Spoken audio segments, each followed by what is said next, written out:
नमस्कार, जय हिंद दोस्तों। कैसे हैं आप सब लोग? आशा है आप सब अच्छे होंगे, बढ़िया। तो काफ़ी डिमांड आई थी मेयर ऑफ कास्टरविच को पढ़ाने की और लाइन बाय लाइन इसको समझाने की, क्योंकि बहुत ही बड़ा नोवेल है और आईपीएससी फर्स्ट ग्रेड के लिए बहुत इंपॉर्टेंट है। और आईपीएससी फर्स्ट ग्रेड के सिलेबस में तो सबसे ज़्यादा बड़ा यही एक नोवेल है। ये एक novel is equals to three other novels. तो अभी तक किसी कोचिंग में भी नहीं पढ़ाया गया है, ना ही यूट्यूब पे इसकी डिटेल्ड क्लास मिलती है। यूं तो मैंने इसकी डिटेल समरी डाली हुई है, चैनल के ऊपर अपलोड की हुई है। आप चाहें तो उसे भी देख सकते हैं। लेकिन आज हम शुरू करेंगे मेयर ऑफ कैस्टरविच को बिल्कुल डिटेल से पढ़ते हुए, हर एक चैप्टर को, ताकि कोई भी फैक्ट आपका छूटे नहीं, कोई भी लाइन आपकी छूटे नहीं, किसी भी सेंटेंस में से कोई भी क्वेश्चन आपका आईपीएससी फर्स्ट ग्रेड में मिस ना हो। तो उस हिसाब से आज हम मेयर ऑफ कैस्टरविच को पढ़ने वाले हैं। ये आपके सामने फोटो है थॉमस हार्डी साहब की, जो कि राइटर हैं इस महान नोवेल के, महान राइटर। इन्होंने लिखा है ये मेयर ऑफ कैस्टरविच। 45 इसमें चैप्टर्स हैं और हर एक चैप्टर को हम अच्छे से पढ़ते हुए आगे चलेंगे, लाइन टू लाइन समझते हुए चलेंगे।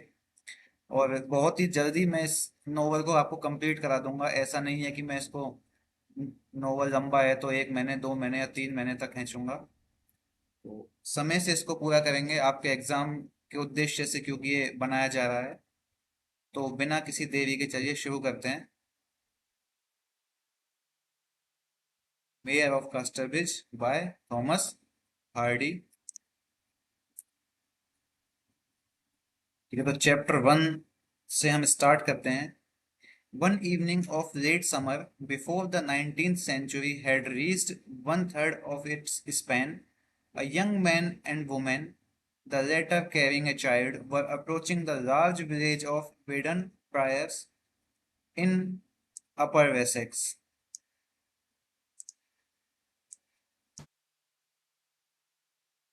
On foot, they were plainly but not ill-clad, though the thick hoar of dust which had accumulated on their shoes and garments from an obviously long journey lent a disadvantageous shabbiness to their appearance just now. तो देर की गर्मियों की एक शाम है, late समय मतलब गर्मियों के बाद के महीनों की एक शाम है। 19वीं शताब्दी के एक तिहाई स्पान के पहुंचने से पहले, क्योंकि ये 1820 की बात है तो 1833 में वन थर्ड स्पान होगा 19th सेंचुरी का, तो उससे पहले 1820 की ये बात है। एक युवक और एक युवती, जिन्होंने एक बच्चा गोद में लिए हुए है, वे अपर वेसेक्स के वेडन प्रायर्स नामक गांव की ओर पैदल जा रहे हैं। वे सादे कपड़े पहने हुए हैं, लेकिन खराब नहीं है उनके कपड़े। हालांकि उनके जो जूते हैं और उनके कपड़े हैं, उन पर वो जो लंबी यात्रा करके आ रहे हैं उसकी वजह से धूल की मोटी परत जम गई है, जो कि उनके पहनावे को बड़ा गंदा सा या नुकसानदेह बना रही है। ठीक है। The man was of fine figure, swarthy and stern in aspect. तो आदमी जो है वो सुंदर कद काठी का है, सांवला है और दिखने में बड़ा सख्त है।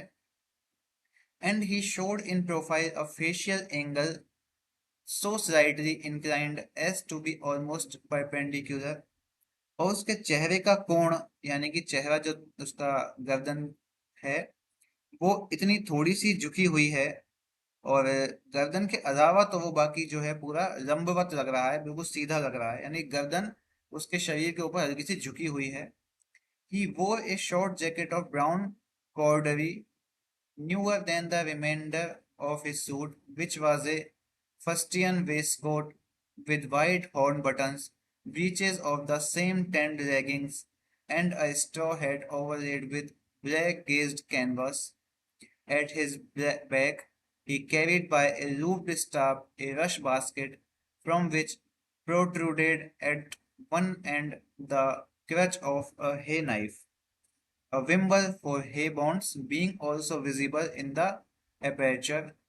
His measured springer's walk was the walk of the skilled countryman, as distinct from the desultory shamble of the general labourer, while in the turn and plant of each foot there was further a dogged and cynical indifference personal to himself, showing its presence even in the regularly interchanging fustian folds, now in the left leg, now in the right, as he paced along. तो आदमी की personality उन्होंने बता दी है। अब उसकी वेशभूषा की बात हो रही है कि उस व्यक्ति ने एक ब्राउन रंग की एक कॉर्डरॉय की एक छोटी सी जैकेट पहनी हुई है। कॉर्डरॉय वो कपड़ा है जिसका वो बना हुआ है, जो कि उसके सूट के बाकी हिस्सों से नई है। तो जिसने कपड़े पहने हुए हैं ना, उसमें वो जैकेट सबसे ज्यादा नई है।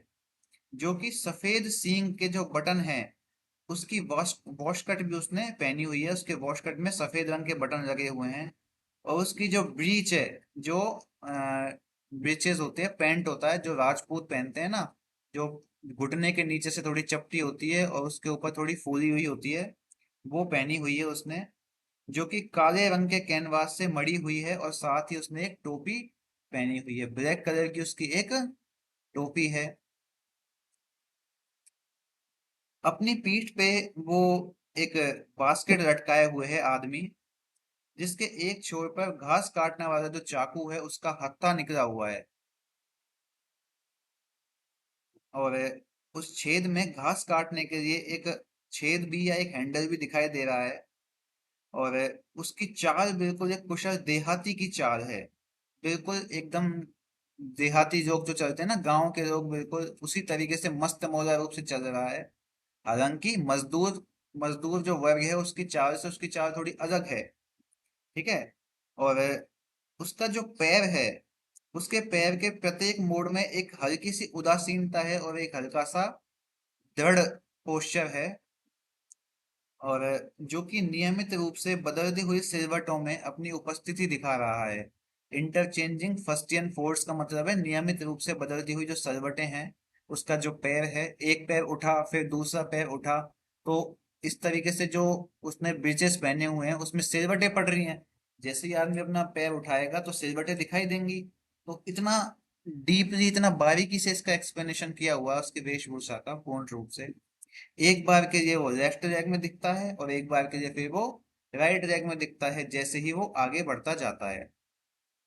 What was really peculiar, however, in this couple's progress, and would have attracted the attention of any casual observer otherwise disposed to overlook them, was the perfect silence they preserved. हालांकि ये जो जोड़ा है, इनके आगे चलने की जो बात है वो कुछ तरीके से अनोखी है। और जो कि किसी भी वहां पर घूमने वाला जो पर्यवेक्षक होते हैं या फिर उनको देखने वाले दर्शक हैं, उनका ध्यान आकर्षित कर सकती थी। और वो क्या चीज थी? वो ये चीज थी कि वो आदमी उस औरत के साथ, उस बच्चे के साथ एकदम चुपचाप चले जा रहे थे, बिना किसी शोरगुल के, बिना किसी शोर शराबे के।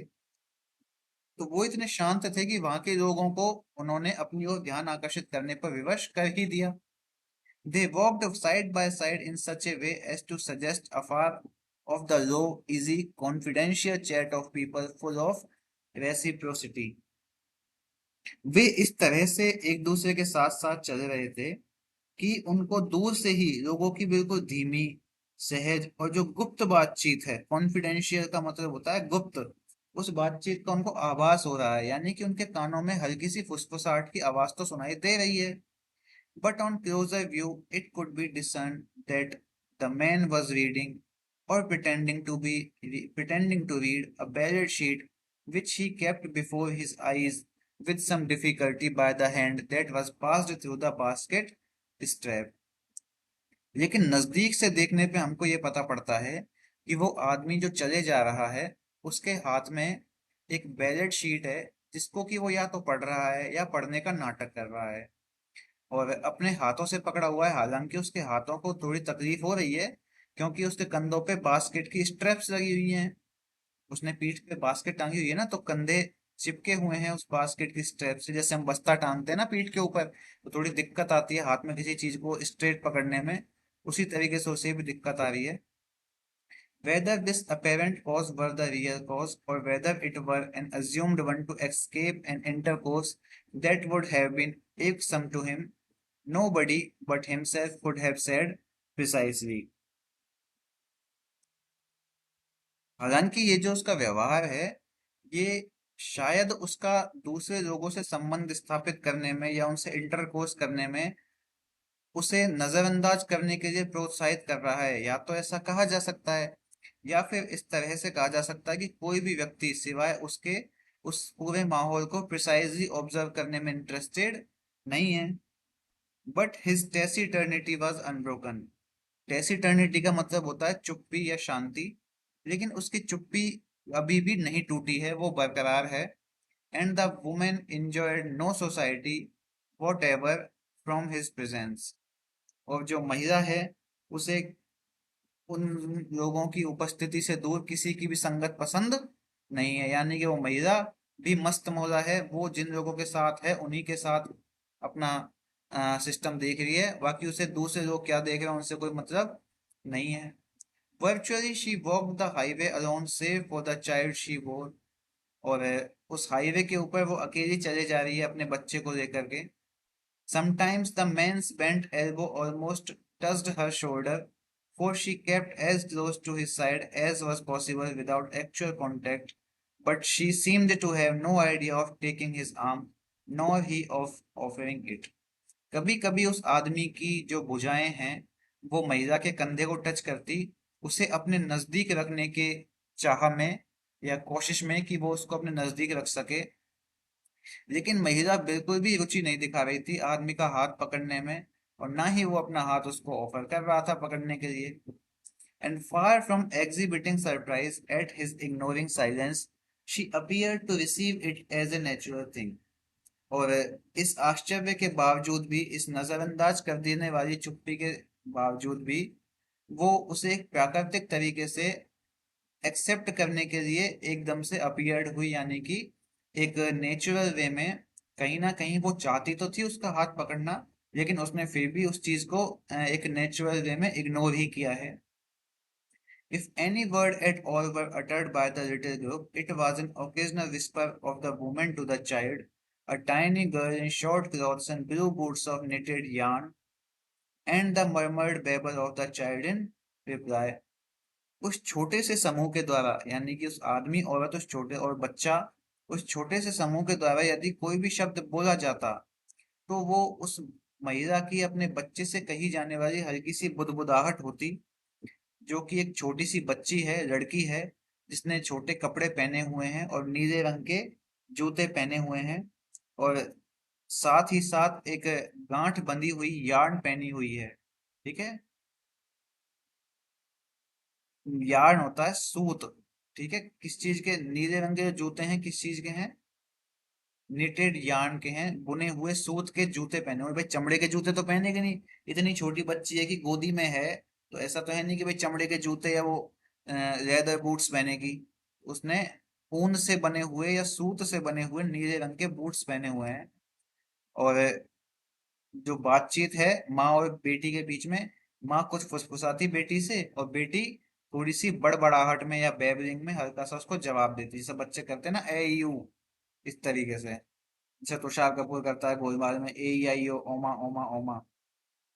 ठीक है। The chief, almost the only attraction of the young woman's face was its mobility. When she looked down sideways to the girl, she became pretty and even handsome, particularly that in the action her features caught slantwise the rays of the strongly colored sun, which made transparencies of her eyelids and nostrils and set fire on her lips. तो युवती का जो चेहरा है उसका एकमात्र आकर्षण उसकी गतिशीलता है, और जब वो उस बच्ची की तरफ देखती जो कि बड़ी सुंदर बच्ची है, विशेष तौर पर इसलिए कि उस बच्ची के चेहरे के ऊपर सूरज की किरणें पड़ रही हैं और उसकी पलकें और उसके नथुनों को बहुत ही पारदर्शी ट्रांसपेरेंट बना रही हैं, और उसके होठों को इस तरह से चमका रही हैं जैसे उन पे आग लगी हुई हो, बिल्कुल एकदम गुलाबी सूरज की रोशनी वाला बना रही हैं। When she plodded on it the shade of the hedge, silently thinking, she had the hard, half apathetic expression of one who deems anything possible at the hands of time and chance except perhaps fair play. The first phase was the work of nature, the second probably of civilization. तो जब वो महिला चुपचाप सोचती हुई, एकदम किसी से कोई लेना देना नहीं है, और एकदम अपने मन ही मन में सोचती हुई जो पेड़ पौधे हैं या झाड़ियां हैं उनकी छाया में आगे बढ़ती, तो उस महिला के चेहरे पे एक कठोर या उदासीनता का सा भाव होता, जो हो सकता है कि समय और संयोग के साथ उत्पन्न हो गया हो उसके चेहरे पे, सिवाय शायद एक निष्पक्ष खेल के, यानी कि जो महिला है उसके जीवन को एक खेल से कंपेयर किया जा रहा है, कि शायद उसके जीवन में कोई एक खेल है, लेकिन उस खेल की निष्पक्षता से, क्योंकि अब शादीशुदा जीवन तो खेल ही होता है देखो, तो उस खेल की निष्पक्षता से वो छाया में पेड़ों की में चले जा रही है। और जिसमें पहला चरण जो है वो तो प्रकृति के काम का है, और दूसरा चरण किसका है? सभ्यता का। First phase was the work of nature. ठीक है, तो जो मैं चीजें आपको अंडरलाइन कर रहा हूँ ना, जिनको मैं हाईलाइट कर रहा हूँ, आप इनको विशेष ध्यान दीजिएगा, क्योंकि इस ही तरह के प्रश्न आरपीएससी फर्स्ट ग्रेड के एग्जाम में सीधे सीधे बनते हैं, सीधे सीधे पूछे जाते हैं। और आप नोट कर सकते हैं इन जो कोड्स हैं इनको, जैसा आपको उचित लगे वैसा कर लीजिए, स्क्रीनशॉट ले सकते हैं। बाकी इन पे ध्यान जरूर दीजिएगा, है ना, क्योंकि इसी तरह के सीधा का सीधा प्रश्न उठ के आता है कि जो दो स्थितियां हैं, जो दो सिचुएशंस हैं उस महिला की, who is walking along with the man, तो वो दो स्थितियां कौन कौन सी हैं, सेंटेंस पूछ लेते हैं, मतलब रॉन्ग और राइट सेंटेंस देके ऑप्शन पूछ लेते हैं, चार ऑप्शन दे करके, कि ए बी सी डी इनमें से कौन सी दो सिचुएशन उस महिला के संदर्भ में सही हैं। ठीक है, that the man and women were husband and wife and the parents of the girl in arms, there could be little doubt no other than such relationship would have accounted for the atmosphere of stale familiarity which the trio carried along with them like a nimbus as they moved down the road. इस बात में कोई भी संदेह नहीं है कि ये आदमी और औरत पति पत्नी हैं, और ये जो गोदी में इनके बच्ची है ना उसके माता पिता भी हैं। इस तरह के रिश्ते के अलावा और कोई कारण नहीं है जो उस अजीब से एकदम नेग्लेक्टेड, एकदम बासी से माहौल के लिए जिम्मेदार था, जिसमें तीनों सड़क पर चलते समय एकदम धीरे धीरे एक निम्बस की तरह अपने साथ लेते हुए उस चीज को चल रहे हैं। निम्बस क्या होता है? निम्बस होते हैं बरसात का बादल, जो कि बारिश करते हैं, वो बादल होते हैं।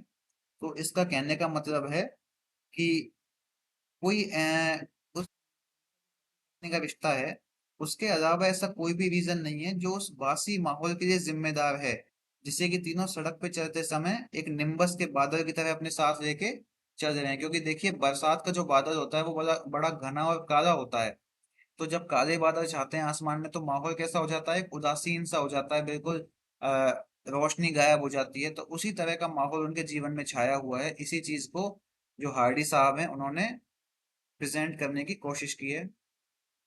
The wife mostly kept her eyes fixed ahead, though with little interest, the scene for that matter being one that might have been matched at most almost any spot in the country in England at this time of year, a road neither straight nor crooked, neither level nor hilly, bordered by hedges, trees, and other vegetation, which had entered the blackened green stage of color that the doomed leaves pass through on their way to dingy and yellow and red. जो महिला है, जो पत्नी है, उसने अपनी जो नजरें हैं वो आगे की ओर टिकाई हुई थी। देखिए उसकी गोदी में बच्चा भी है, तो उसको काफी संभल के चलना है। हालांकि बहुत कम दिलचस्पी के साथ ये दृश्य ऐसा था जो कि मानो इंग्लैंड के किसी भी काउंटी में, किसी भी एरिया में इस तरह का माहौल देखा जा सकता था। जिसमें माहौल के अंदर क्या विशेषताएं हैं माहौल की? इसमें सड़क जो है वो ना तो सीधी है, ना ही टेढ़ी है, ना तो समतल है, ना ही पहाड़ी है, और झाड़ियां, पेड़ों, ना ही दूसरी वनस्पतियों से घिरी हुई है। ठीक है, जो कि एक काले या हरे रंग में प्रवेश कर चुकी है, जिससे होकर जाने वाले पत्ते गंदे, पीले और लाल रंग में बदल जाते हैं। सड़क के किनारे किनारे पेड़ पौधे पत्ते हैं ना, तो बिल्कुल जो सूख गए हैं, जो गिर पड़े हैं नीचे जमीन पे, क्योंकि अब जब वो पेड़ के अंदर हैं तो वो ग्रीन कलर के हैं, जमीन पे पड़े रहेंगे तो कुछ समय तो वो ग्रीन रहेंगे, उसके बाद वो सूखते रहेंगे तो वो येलो हो जाएंगे, और उसके बाद सूख सूख के वो ब्राउन हो जाएंगे और फिर काले हो जाएंगे।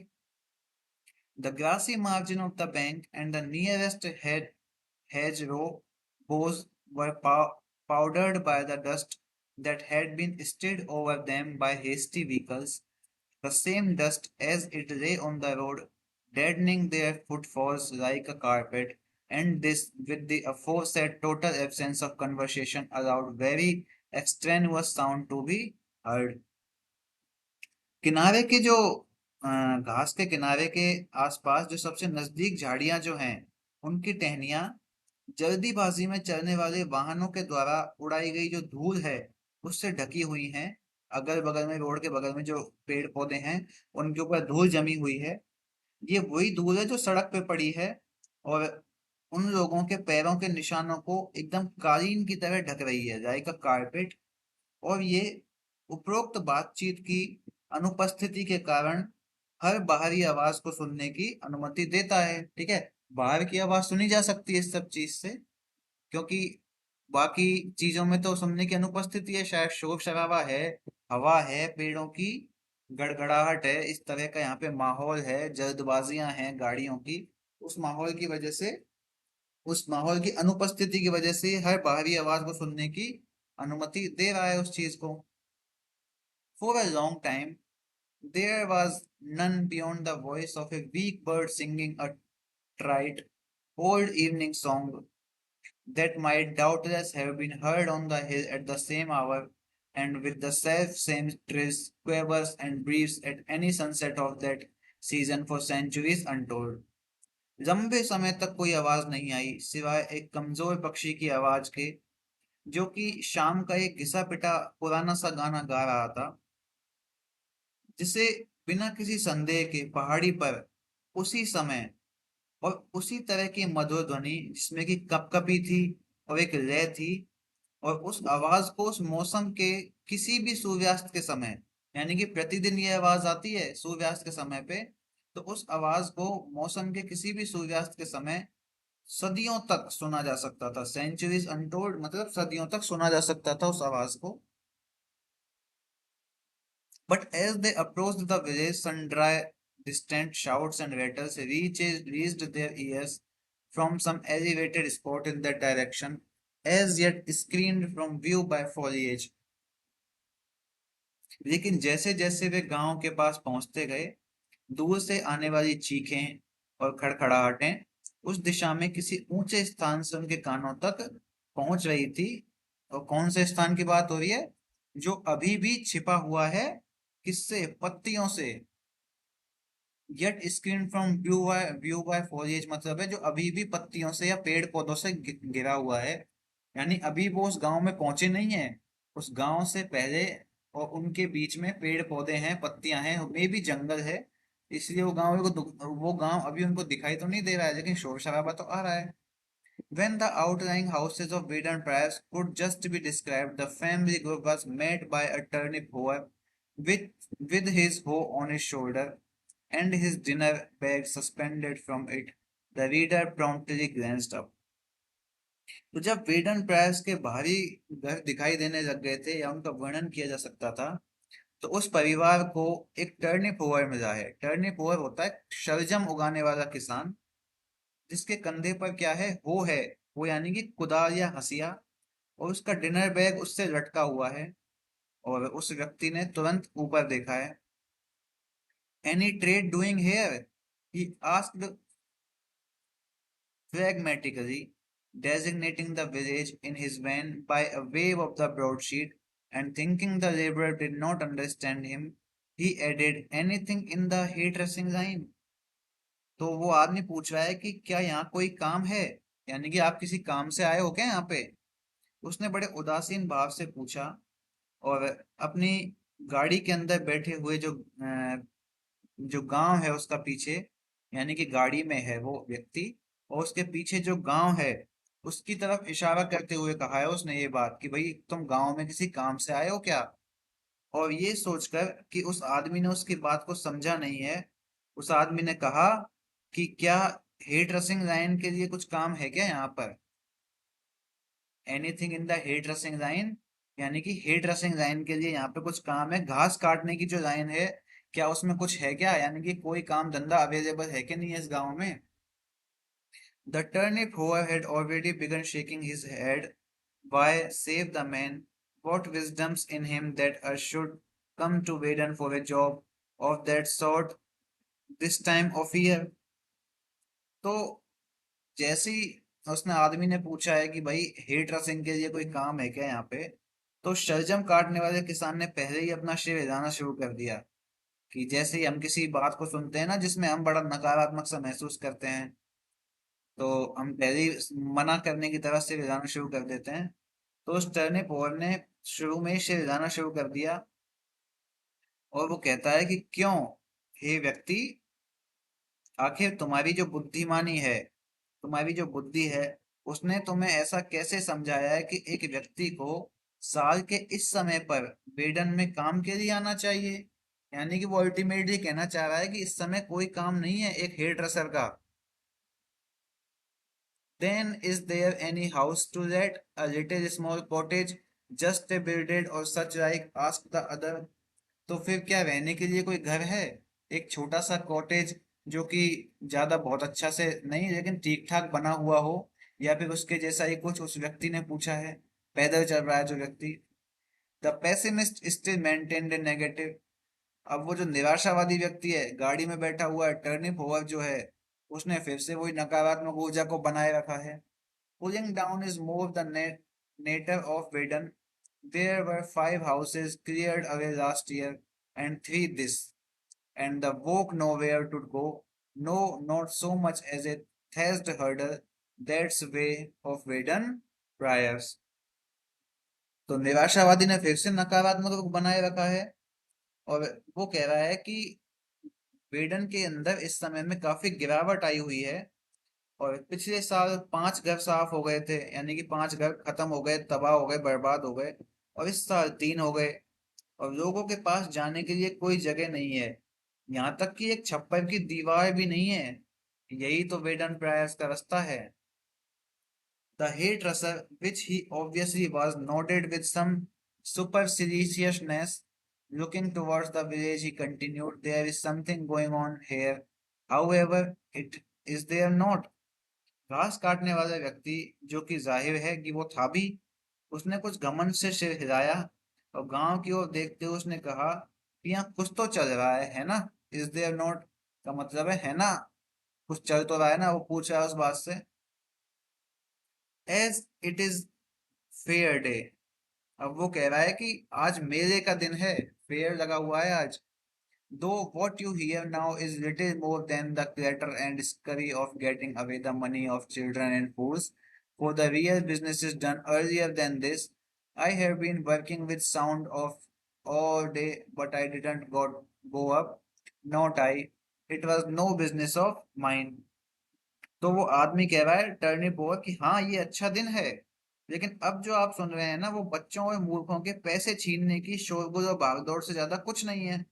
क्योंकि असली काम तो इससे पहले ही हो जाता है, यानी कि इस मेले में जो व्यापार है वो तो पहले ही हो चुका है। अब तो बस बच्चों से पैसे ऐंठने के काम चल रहा है। वो जो मेले में जिनकी दुकानें हैं वो तो बस बच्चों से पैसे खींच रहे हैं, चीजों के लालच में, झूले वगैरह उन सब की चीज में। मैं तो पूरे दिन चुपचाप काम करता रहा, और मैं ऊपर गया ही नहीं, यानी कि उस साइड में गया ही नहीं, क्योंकि ये मेरा काम है ही नहीं। The trusser and his family proceeded on their way and soon entered the fair field, which showed standing places and pens where many hundreds of horses and sheep had been exhibited and sold in the forenoon, but were now in great part taken away. तो घास काटने वाला और उसका परिवार अपने रास्ते पे आगे बढ़ गया है, और जल्द ही वो मेले के मैदान पे पहुंच गए हैं, जहां पर खड़े होने के स्थान में बाड़े थे। बाड़े होते हैं जहां पे जानवरों को रखा जाता है, जहां पर कई सैकड़ों घोड़े और भेड़ों को सुबह के समय प्रदर्शित किया गया था और बेचा गया था।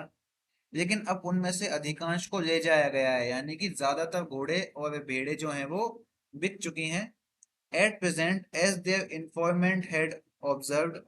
और वर्तमान में, जैसा कि उनके मुखबिर ने देखा था, उनके इंफॉर्मेंट ने देखा था, यानी कि उनको जिस व्यक्ति ने सूचना दी थी, वो टर्निप होअर शलजम वाला किसान। But little real business remained on hand, कि वास्तव में जो काम है वो तो बहुत कम बचा है। The the chief being the sale by auction or a few inferior animals that could not otherwise be disposed of and had been absolutely refused by the better class of traders who came and went early. ये मुख्य काम जो था कुछ घटिया जानवरों की निजामी थी जिन्हें बेचा नहीं जा सकता था, और व्यापारियों का जो अच्छा वर्ग था, अच्छे जो बड़े व्यापारी हैं, उन्होंने भी उनको खरीदने से मना कर दिया था, जो कि सुबह सुबह जल्दी आते थे और चले जाते थे। भाई बढ़िया व्यापारी तो जल्दी आता है और जल्दी निकल लेता है। उसको लगता है ना कि भाई शुरुआत में सबसे अच्छा माल आता है तो उसमें से अपना माल खींच खांच के, चाहे महंगा मिले चाहे सस्ता मिले, निकल लो। तो अब मेन व्यापारी तो है नहीं। Yet the crowd was denser now than during the morning hours. The frivolous contingent of visitors, including journeymen out for a holiday, a stray soldier or two come on furlough, village shopkeepers and the like, having later flocked in, persons whose activities found a congenial field among the peep shows, toy stand, waxworks, inspired monsters, disinterested medical men who travelled for the public good, thimble riggers, nick vendors and readers of fate. देखिए इन इस तरह के जो paragraphs है ना, चूंकि देखिए 349 पेजेस का ये नॉवल है, इसमें क्वेश्चन तो देखिए 10% स्टेटमेंट से बनते हैं और बहुत सारा जो 90% है वो इसका डिटेल है, इसकी सेटिंग के ऊपर है, और फालतू की चीजें अपने एग्जाम के हिसाब से। देखिए लिखने वाले ने तो सब कुछ इंपॉर्टेंट समझ के लिखा है, लेकिन अपने एग्जाम के उद्देश्य से ये सब बहुत सी फालतू की चीजें हैं। तो मैं आपको इसको वर्ड टू वर्ड एक्सप्रेस करने की बजाय डायरेक्ट बोलता हुआ चलूंगा, जिससे क्या है कि आपका भी टाइम बचेगा और ज्यादा दिक्कत भी नहीं आएगी चीजों को समझने में, है ना। तो वजह से अब शुरू करते हैं हम इसको दोबारा से, कहाँ से, येट द क्राउड से। कि उससे पहले था कि अच्छे व्यापारी तो सुबह सुबह चल गए हैं, फिर भी सुबह के समय की तुलना में भीड़ अब और भी ज्यादा है। हालांकि आने वाले लोग जो है ना वो छुटभइये चोर हैं, जो कि छुट्टी मनाने के लिए बाहर गए यात्री हैं, या फिर छुट्टी पे आए हुए एक दो सैनिक हैं, या फिर गांव के दुकानदार हैं। यही सब लोग हैं अब इस मेले में, मेन व्यापारी तो है ही नहीं अब। और बाद में फिर वो झुंड आ गए, ऐसे लोग जिनको यहाँ पे होने वाली जो गतिविधियां हैं, झांकियां हैं, खिलौनों के स्टार हैं, और ये मोम की मूर्तियां हैं, ये ढोंगी राक्षस हैं, यानी कि कार्टून कैरेक्टर्स, और सार्वजनिक भलाई के लिए यात्रा करने वाले चिकित्सक भी हैं यहाँ पे। ठीक है, और इस तरह की छोटी छोटी चीजों के विक्रेताएं हैं। अब इन सब लोगों के लिए ये स्थान बिल्कुल अनुकूल है, क्योंकि मेन जानवर वगैरह जो हैं, जैसा कि उस टर्निप ओवर ने कहा था कि मेन काम तो सुबह सुबह ही हो जाता है, अब तो बस पैसे ऐंठे जा रहे हैं। यानी कि अब वो लोग घूमने आए हुए हैं जिनको टाइम पास करना है, जिनका उद्देश्य इस मेले से इनकम करना, व्यापार करना नहीं है, बड़े व्यापार करना नहीं है। मेन व्यापारी, बड़े व्यापारी तो सुबह आके निकल गए हैं, अब तो बस वो लोग आ रहे हैं जिनको टाइम पास करना है, फैमिली को घुमाने के लिए आए हैं। Neither of our pedestrians had much heart for these things, and they looked around for a refreshment tent among the many which dotted the down, two which stood nearest to them in the ochreous haze of expiring sunlight seemed almost equally inviting. One was formed of new milk-hued canvas and bore red flags on its summit. It announced good home-brewed beer, ale and cider. अब हमारे जो पैदल चलने वाले लोग हैं, यानी कि हमारे तीनों लोग, अब क्योंकि पैदल तो दो ही चल रहे हैं, आदमी और औरत, बच्ची तो गोदी में है, तो उन में से, उन तीनों में से किसी को भी इस मेले के अंदर कोई दिलचस्पी नहीं है। और वो तो इस बिखरे हुए टेंट में से या इस मेले के बीच में से गुजरते हुए एक ऐसे टेंट की तलाश में है जहां पे उनको कुछ रिफ्रेशमेंट मिल सके, कुछ खाने पीने की, बैठने की जगह मिल सके, जो कि सूरज की रोशनी में उस धुंध के अंदर सबसे नजदीक खड़े हुए थे और लगभग सामान्य रूप से आकर्षक लग रहे थे। ऐसे दो टेंट उनको दिखाई दिए हैं, ठीक है। अब उनको क्या दिखाई दिए, to which stood nearest to them. अब उनको दो टेंट ऐसे दिखाई दिए हैं जो कि उस धूल में, उस धुंध में काफी अच्छे से दिखाई दे रहे हैं, एकदम बढ़िया और आकर्षक दिखाई दे रहे हैं। वन वॉज क्यों, और एक जो है उनमें से, उसके तो दूधिया रंग का कैनवास है, कैनवास है, ठीक है। यानी कि बाहरी आवरण उसका दूधिया रंग का, उसका जो टेंट है, और उसके शिखर के ऊपर, उस टेंट के बिल्कुल शिखर के ऊपर लाल रंग का झंडा लगा हुआ है। और उस पर लिखा हुआ है अच्छी और home brewed beer ale and cider, यानी कि घर की बनी हुई बियर है साहब, एकदम घर का बना हुआ खाना। बड़े शहरों में होता है ना कि घर का खाना मात्र 60 रुपए में। ऐसे साहब उनके घर की बनी हुई बियर एल और साइडर है। अब बियर एल और साइडर ये सब है ना एक ही मतलब मादक पदार्थ हैं तीनों। अब जैसे कि अंतर होता है ना विस्की में, रम में, बियर में, और जिन में, वोडका में, साइडर में, इस तरह के जो अंतर हैं। अब हैं तो सब यही मादक पदार्थ हैं, सब अल्कोहल। तो इस तरह का लेकिन कैटेगरी तो सबकी एक है, पर नाम तो सबके अलग अलग है, टाइप अलग अलग है। ठीक है, तो उसके ऊपर क्या लिखा हुआ है, बियर लिखा हुआ है, एल लिखा हुआ है, साइडर लिखा हुआ है, तीन वर्ड लिखे हुए हैं। ठीक है। The other was less new. A little iron stovepipe came out of it at the back, and in front appeared the placard, "Good Firmity sold here." The man mentally weighed the two inscriptions and inclined to the former tent. और जो दूसरा tent है वो उससे कम नया है। जो पहला टेंट है ना उससे कम नया है, जहाँ पे शराब बेची जा रही है उतना नया नहीं है। उसके अंदर से एक छोटे से लोहे के स्टोव पाइप बाहर आ रहा है।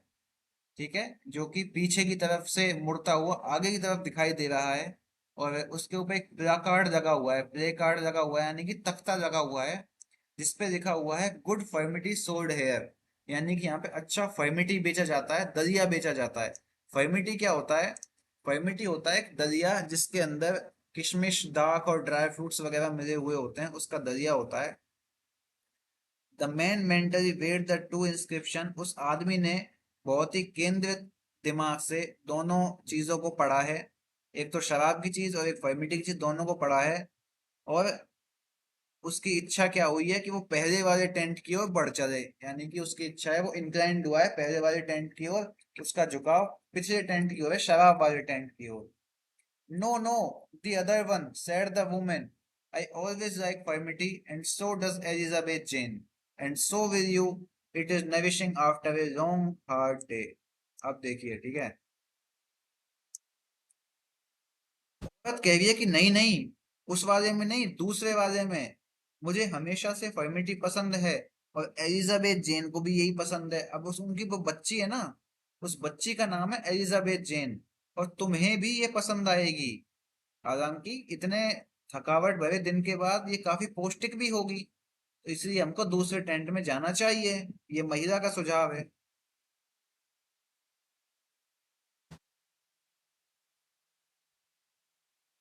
I have never tasted it, said the man. However, he gave way to her representations and they entered the furmity booth forthwith. मैंने इसको कभी नहीं चखा, आदमी ने कहा। और ये कहते हुए हालांकि उसने अपनी जो पत्नी है उसकी बात को मान लिया है, और वो फर्मिटी बूथ में घुस गए साहब। A rather numerous company appeared within, seated at a long narrow tables that ran down the tent on each side. At the upper end stood a stove containing a charcoal fire over which hung a large three-legged crock, sufficiently polished round the rim to show that it was made of bare metal. A haggish creature of about 50 presided in a white apron, about 50, which as it threw an air of respectability over her as far as it extended, was made so wide as to reach nearly round her waist. जैसे ही वो अंदर घुसे उनको अंदर काफी भीड़ दिखाई दी है, जो कि तंबू के दोनों ओर लंबी जो लगी हुई मेजें हैं, टेबल्स हैं, उनके ऊपर बैठी हुई है। उसके ऊपरी किनारे पर यानी कि आगे की तरफ टेंट में एक स्टोव है, जिसमें कोयले जल रहे हैं, लकड़ी के कोयले। और उसके ऊपर एक बड़ा तिपाया तिपाया वाला बर्तन लटका हुआ है, तीन पैरों वाला बर्तन लटका हुआ है, जिसके ऊपर पॉलिश हो रखी है उस बर्तन के ऊपर। जिससे ये पता चलता है कि ये जो बर्तन है ये बेल मेटल से बना है। बेल मेटल होता है वो मेटल जिससे घंटियां बनती हैं। और वहां पे एक लगभग 50 साल की एक महिला है, जो कि भिखारी जैसी दिखाई दे रही है। और उसने एक सफेद एप्रन पहना हुआ है, और इस पूरी भीड़ की अध्यक्षता वो महिला कर रही है, जो कि बहुत ज्यादा फैला हुआ एप्रन है उसका। उसका एप्रन जो है काफी फैला हुआ है उसकी कमर के ऊपर। She slowly stirred the contents of the pot. और वो धीरे धीरे से उस पॉट के अंदर का जो माल मसाला है उसको हि- हिला रही है, दरिया पका रही है ना वो फर्मिटी। The dull scrape of a large spoon was audible throughout the tent as she thus kept from burning the mixture of corn in the grain, flour, milk, raisins, currants and what not। और उसके बड़े चम्मच की धीमी धीमी खरोंच, अब चूंकि स्टील की चम्मच होगी और स्टील उसका धातु का ही मर्तबान है, तो जैसे उसको हिला रही है घड़े के अंदर, तो वो जो आवाज हो रही है खुरचने की वो पूरे टेंट में गूंज रही है। क्योंकि वो इस तरह का अनाज है उस घड़े के अंदर। वो फर्मिटी जो बन रही है, वो दलिया जो बन रहा है उसके अंदर क्या क्या है कि मक्का है, अनाज है, आटा है, दूध है, किशमिश है, दाख है, और क्या क्या नहीं है उसके अंदर। दैट कंपोज्ड द एंटिक्वेटेड सोप, जो कि उसने पुराने जमाने के एक सोप के जैसा बनाया हुआ था। इसका कहने का सेंस है कि अंदर उसके फर्मिटी बन रही है और उसको वो खुरच रही है। तो उसको खुरचने से जो आवाज हो रही है वो ऐसी हो रही है जैसे पुराने जमाने के स्लोप होते थे ना, एकदम खुरदरे, उस तरह की आवाज होती है, उन पे घिसटने की या चलने की, उस तरह की आवाज हो रही है। इन विच शी डेल्ट, जिसके साथ वो डील कर रही थी, यानी कि उस मर्तबान के साथ में। Vessels holding the separate ingredients stood on a white cloth table of boards and trestles close by। और अलग अलग सामग्री रखने वाले जो बर्तन हैं पास ही में तख्तों से बनी हुई टेबल्स के ऊपर, जिसके ऊपर सफेद कपड़ा बिछा हुआ था, उसके ऊपर रखे हुए थे। The young man and woman ordered a basin each of the mixture steaming hot and sat down to consume it at leisure। This was very well so far for Firmity, as the woman had said was nourishing and as proper a food as could be obtained within the four seas, though to those not accustomed to it, the grains of wheat swollen as large as lemon pips, which floated on its surface, might have a deterrent effect at first। युवक और युवती ने एक एक कटोरी दलिया मंगवाया और आराम से बैठ के उसको खाने लगे। और अब तो ये ठीक था, क्योंकि औरत ने पहले ही कहा था कि ये बहुत पौष्टिक है। और वो ये तक कह रही है इस चीज को कि चारों समुद्रों में मिलने वाला सबसे अच्छा फूड है ये, जो दरिया ये खा रहे हैं ना आज के समय में। भाई हो सकता है इनके समय में माना जाता हो कि भाई संसार में चार ही महासागर हैं, तो चार समुद्रों में, चार महासागरों में मिलने वाला सबसे अच्छा भोजन जो है ना वो हम खा रहे हैं आज। हालांकि जो लोग इसके आदी नहीं है ना, उनके लिए ये जो नींबू के बीज हैं, कितने बड़े हैं, गेहूं के दानों जितने बड़े हैं, जो कि इसके सतह पे तैर रहे हैं, ये उनके ऊपर एक डिटेरेंट इफेक्ट यानी कि नकारात्मक प्रभाव डाल सकते हैं।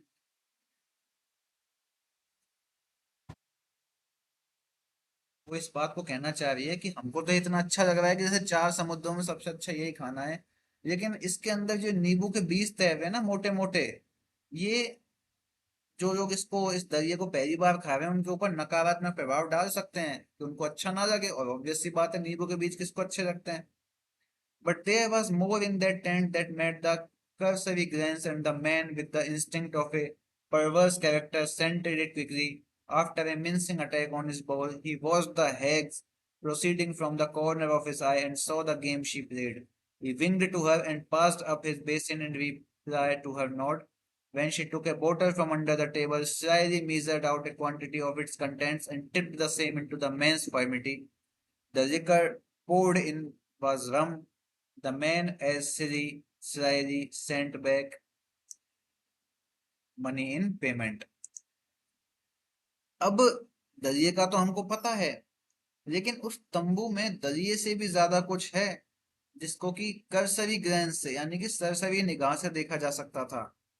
और उस आदमी ने, एक विकृत स्वभाव का आदमी यानी कि कुटिल आदमी, उसने उस बात को जल्दी से भांप लिया और अपने कटोरे को थोड़ा सा प्रहार करने के बाद यानी कटोरे को थोड़ा सा हिलाने के बाद उसने अपनी आंख के कोने से उस महिला की हरकतों को देखा और उसने सारा खेल देख लिया जो वो महिला कर रही थी।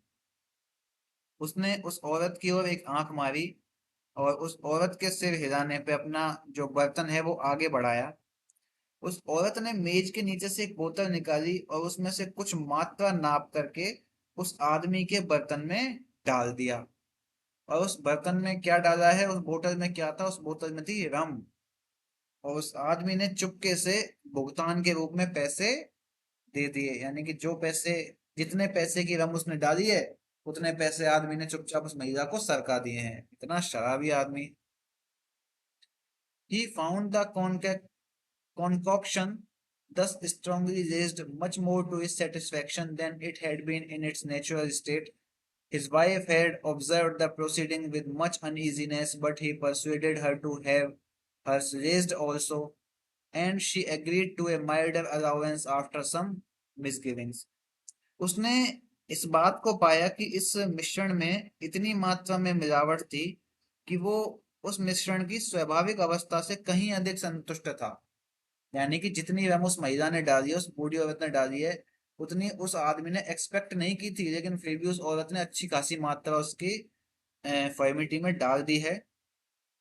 और उसकी पत्नी ने इस प्रक्रिया को बड़ी बेचैनी के साथ देखा, लेकिन उस आदमी ने पत्नी को भी अपने मिश्रण में मिलावट करने के लिए राजी कर लिया।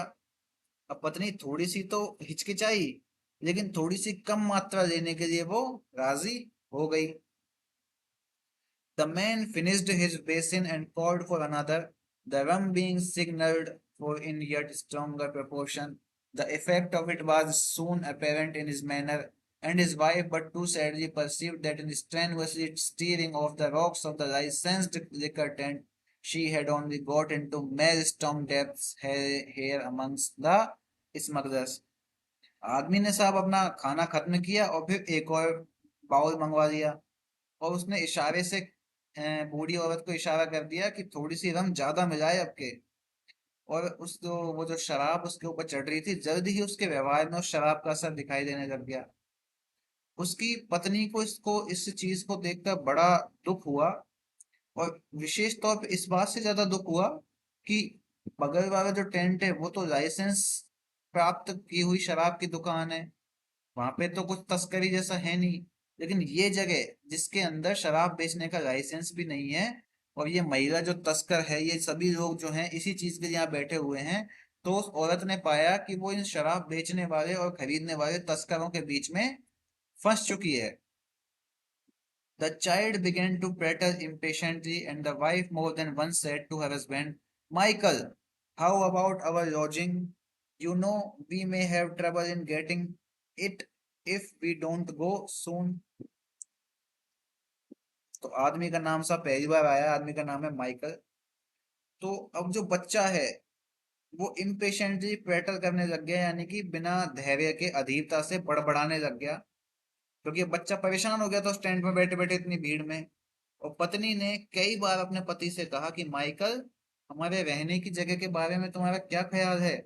तुम्हें पता है ना कि अगर हम यहाँ से जल्दी नहीं निकले तो हमें घर ढूंढने में कितनी तकलीफ होगी। But he turned a deaf ear to those bird-like chirpings. He talked aloud to the company. The child's black eyes, after slow round ruminating gazes at the candles when they were lighted, fell together, then they opened, then shut again, and she slept. लेकिन उसने अपनी जो पत्नी की चिड़ियों जैसी चहचहाहट है उस पर ध्यान नहीं लगाया, उसे अनसुना कर दिया। उसने वहां पे जो बैठे हुए लोग हैं उनसे ऊंची आवाज में बात की। और मोमबत्तियों को जलाने के बाद, यानी कि शाम हो गई है, मोमबत्तियों को जलाने के बाद धीरे धीरे उस बच्चे की जो गोल गोल घूमती हुई काली आंखें हैं वो एक दूसरे से सट गई, यानी कि उसकी पलकें भिज गई हैं, बंद हो गई हैं। फिर वो खुली हैं, और फिर वो एक बार फिर से बंद हो गई हैं, और अब वो बच्ची सो चुकी है। At the end of the first basin, the man had risen to serenity. At the second, he was jovial. At the third, argumentative. At the fourth, the qualities signified by the shape of his face, the occasional clench of his mouth, and the fiery spark of his dark eye began to tell in his conduct.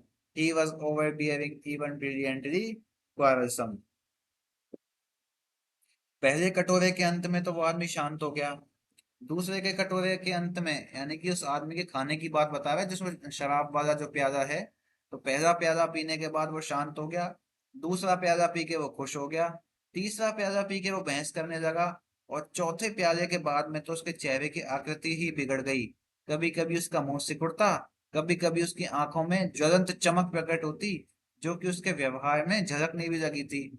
और ऐसा लग रहा था कि वो आदमी over bearing हो गया है, यानी कि काफी दबंग हो गया है। और वो काफी झगड़ालू प्रवृत्ति का भी था। क्वारसम चौथे पैग के बाद, चौथे बाउल के बाद में उसके व्यवहार में इस तरह का परिवर्तन आया कि वो काफी दबंग और झगड़ालू दिखाई दे रहा था। The conversation took a high turn, as it often does on such occasions. The ruin of good men by bad wives, and more particularly the frustration of many a promising youth's high aims and hopes, and the extinction of his energies by an early imprudent marriage, was the theme. और अब इस बातचीत ने एक नया मोड़ ले लिया, जैसा कि इस तरह के मौकों पे होता भी है। बुरी पत्नियों द्वारा अच्छे पुरुषों का विनाश, अपना दुख प्रकट कर रहा है वो माइकल जो है, कि बुरी पत्नियों द्वारा अच्छे पुरुषों का विनाश, और विशेष रूप से कई होनहार युवाओं के उच्च लक्ष्य और आशाओं का विफल होना, हाई एम्स एंड होप्स, उनका विफल हो जाना, और कम उम्र में ही गलत औरत से शादी कर लेने से उनकी पूरी ऊर्जा का खत्म हो जाना। अर्ली इम्प्रूडेंट मैरिज का मतलब है गलत शादी करना, जल्दी से, जल्दबाजी में गलती से शादी करना। वॉज द थीम, और यही विषय था, यही थीम थी उसकी बातचीत की। चौथे पैक के बाद उसकी जो बातचीत की थीम है वो अल्टीमेटली अपनी पत्नियों के ऊपर आ गई है, कि पत्नियों से, गलत पत्नियों से या जल्दबाजी में शादी हो जाने से जिंदगी बर्बाद हो जाती है। I did for myself that way thoroughly, said the trusser with a contemplative bitterness that was well nigh resentful. I married at 18 like the fool that I was, and this is the consequence of it. He pointed at himself and family with a wave of the hand intended to bring out the penuriousness of the exhibition. अब वो कहता है कि मैंने अपने लिए पूरी तरह से यही किया था। उस घास काटने वाले ने एक कड़वाहट भरी हुई भाषा के साथ, एक चिंतनशील भरी हुई कड़वाहट के साथ में इस बात को कहा था, जो कि वास्तव में नाराजगी थी। वेल नाइट रिजेंटफुल, यानी कि उस रात के अंदर नाराजगी थी। वो कहता है कि मैंने 18 की उम्र में शादी कर ली थी। ठीक है, आई मैरिड इन 18। तो साहब माइकल की शादी कितनी साल की एज में हुई है? 18 की में हुई है। और मैं बड़ा ही मूर्ख था, जो कि मैंने 18 की उम्र में शादी कर ली, और यही इसका परिणाम है। उसने अपने और अपने परिवार की ओर हाथ हिलाकर इशारा किया, जिसका उद्देश्य उस प्रदर्शनी की कंजूसी को उजागर करना था। ठीक है, पेन्यूरियसनेस का मतलब होता है कंजूसी। The young woman, his wife, who seemed accustomed to such remarks, acted as if she did not hear them, and continued her intermittent private words of tender trifles to the sleeping and waking child, who was just big enough to be placed for a moment on the bench beside her. When she wished to ease her arms, the man continued. उसकी पत्नी, जो कि इस तरह की टिप्पणियों की, इस तरह की बातचीत की आदी थी, उसने ऐसे रिएक्ट किया, ऐसा व्यवहार किया जैसे उसने उस बात को सुना ही ना हो। और वो अपनी बाहों में उस बच्ची को लिए हुए, जो कि सो रही थी, जग रही थी, उसको देखती रही, उसको घूरती रही, और इस तरह से दिखाया कि वो अपनी बच्ची से बातचीत करने में व्यस्त है। और एक पल के लिए उसने अपनी बच्ची को ऐसा सोचा कि वो बगल में टेबल के ऊपर बिठा दे, ताकि उसके हाथों को आराम मिल सके। ठीक है, लेकिन वो आदमी बोलता रहा, I haven't more than 15 shillings in the world, and yet I am a good experienced hand in my line. मेरे पास इस दुनिया में 15 शिलिंग से ज्यादा नहीं है, फिर भी मैं अपने क्षेत्र में एक बहुत ही अच्छा अनुभवी आदमी हूँ। शिलिंग मुद्रा है यहाँ की। I would challenge England to beat me in the fodder business, and if I were a free man again, I would be worth £1,000 before I would done of it. But a fellow never knows these little things till all chance of acting upon them is past. मैं England को चुनौती देता हूँ कि मुझे चारे के कारोबार में हटा दे, हरा दे। यानी कि पूरे इंग्लैंड के लोगों को मैं चैलेंज कर रहा हूँ कि अगर कोई मुझे चारे के कारोबार में हरा दे तो कोई नहीं हरा सकता मुझे, इतना अच्छा व्यापार करता हूँ मैं। फिर भी मेरे पास 15 शिलिंग से ज्यादा नहीं है। और अगर मैं फिर से आजाद होता तो मैं ऐसा करने से पहले ही 1000 पाउंड की कीमत का हो जाता। लेकिन एक आदमी इन छोटी छोटी बातों को जब तक नहीं जानता, तब तक कि उनको काम करने का कोई मौका ना तो मिल जाए और ना ही निकल जाए।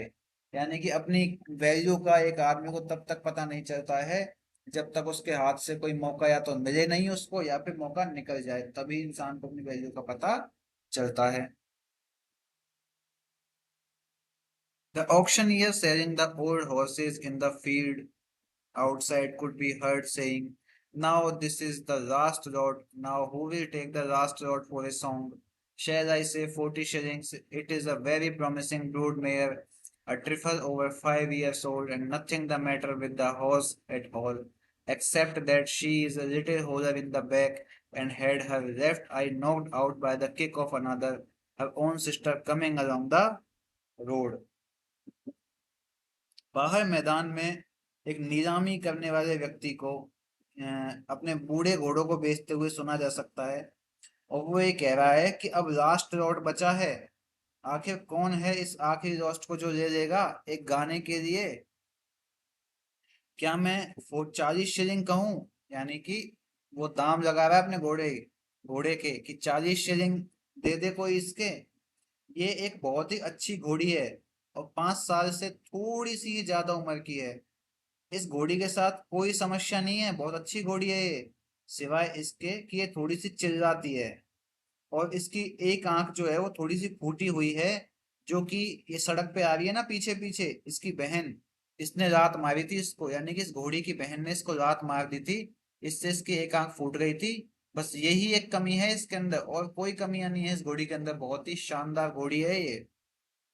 तो क्या 40 शिलिंग के अंदर कोई इस घोड़ी को लेना चाहेगा? तो 40 शिलिंग एक फैक्ट है, ठीक है, कि कितने शिलिंग ऑफर किए थे उस बूढ़े व्यक्ति ने अपने घोड़े को बेचने के लिए।